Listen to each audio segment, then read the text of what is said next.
A source close to Malian Ministry of Defense says over 5,000 West African soldiers will be stationed in Mali before the end of February, and about half of these have already arrived.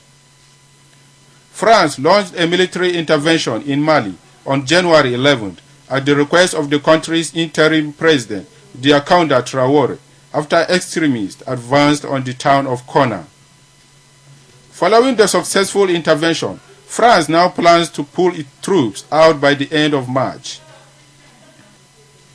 However, negotiations have begun to place ECOWAS troops under United Nations command, but reports said that United Nations official Deputy Secretary General Jan Eliasson earlier explained that the Malian government was hesitant to allow a UN peacekeeping force in the country.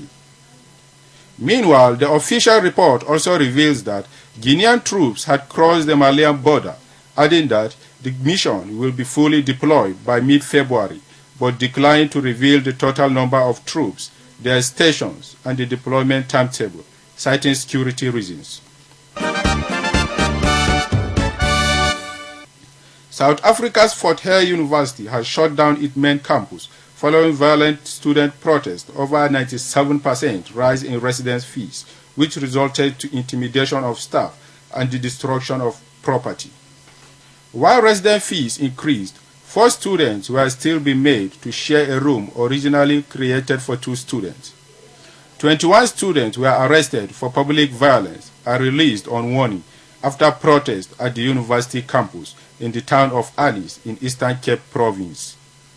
Students barricaded the campus entrance and blocked staff from getting to work, and the Vice-Chancellor, Muvio Tom, explains that they may be forced to close the 97-year-old institution if the violent protest continued.